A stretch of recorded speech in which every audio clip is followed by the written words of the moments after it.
बहुत बहुत शुक्रिया, धन्यवाद आपका। और मैं धन्यवाद करना चाहूँगी अपने गृह मंत्री अमित शाह जी का और हमारे राज्यपाल गुलाब चंद कटारिया जी का, पूरी एडमिनिस्ट्रेशन का, हमारे कमिश्नर साहब का, हमारे पार्षदों का और हमारे सबसे ऊपर हमारे जो प्रेसिडेंट हैं जितेंद्र मल्होत्रा जी का।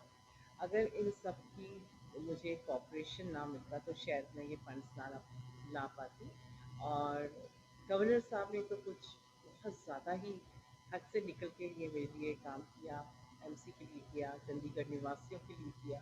जैसे आप जानते होंगे कि पहली बड़ी ऐसा फंड, एक एडिशनल फंड की ग्रांट कभी भी कॉरपोरेशन को आज तक नहीं मिली थी, तो ये पहली बार ही ऐसा हुआ है। और ये राज्यपाल, हमारे आदरणीय राज्यपाल की मेहनत के कारण हमें ये 125 करोड़ रुपया का फंड मिला है।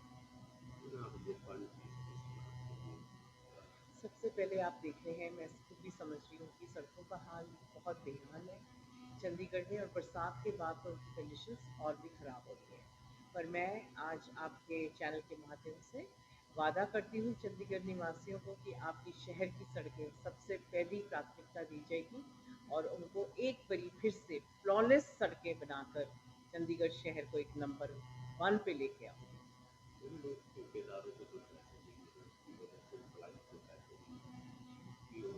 ये सब इनका कारण क्या था कि हमारे पास फंड्स नहीं थे, और आज फंड्स आ गए हैं।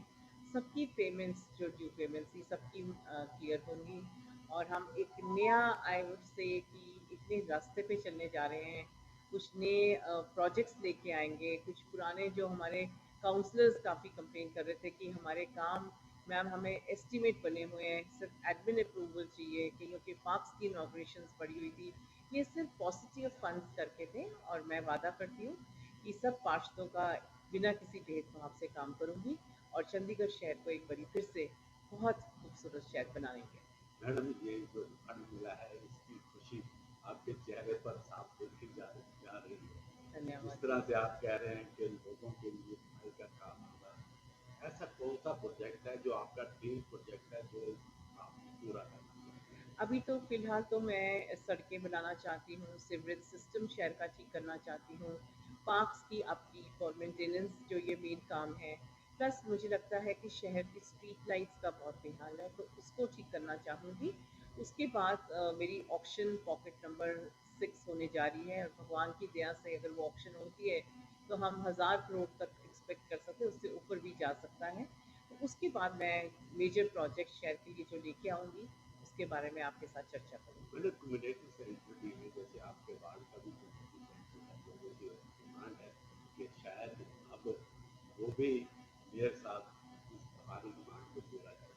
बिल्कुल जी, अपने वार्ड में जितने भी पेंडिंग काम थे वो ज़रूर करूँगी। सेक्टर 29 का कम्युनिटी सेंटर काफ़ी देर से उसका एस्टीमेट बन के रखा हुआ है, बट पैसे नहीं थे तो इसलिए हम कर नहीं पा रहे थे कुछ।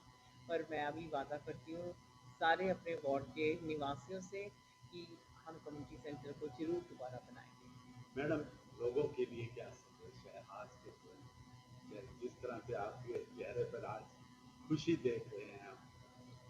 I will only say one motto should be that keep working hard and hard work never fails. So जिस दिन कुर्सी संभाली थी 30 जनवरी को, मेरे पास बिल्कुल फंड्स नहीं थे। आप सबको पता है कि मेरे पास तनख्वाह देने के लिए पैसे नहीं थे, पर मेहनत की है। और आस्ता आस्ता हम कॉरपोरेशन को, मैं उम्मीद करती हूँ कि जो एक फंड स्टाफ कॉरपोरेशन को मैंने अपनाया था 30 जनवरी को, तो जब मेरा टेन्योर ख़त्म हो 30 जनवरी 2025 में, तो मैं एक एक्सेसिव फंड्स के साथ इस कॉरपोरेशन के छोड़ के जाऊँ। और अगले साल भी पुश करूँगी कि जो हमारा बजट 600 के तकरीबन आता है, उसको अगले साल हमें 1000 करोड़ के तकरीबन आए, ताकि जो अगला महापौर भी आए उसको कोई डेवलपमेंट प्रोजेक्ट में कोई अड़चन ना आए।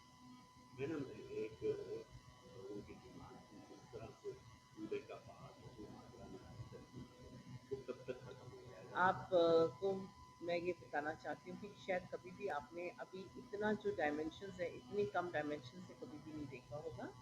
तो अभी बरसात आ गई बीच में, तो ये भी 1 डेढ़ महीने के अंदर हम इसको क्लियर कर देंगे, और मैं कह सकूँगी कि मेरे टेन्योर में ये जो पहाड़ था हमने इसको क्लियर कर दिया। धन्यवाद। जय हिंद।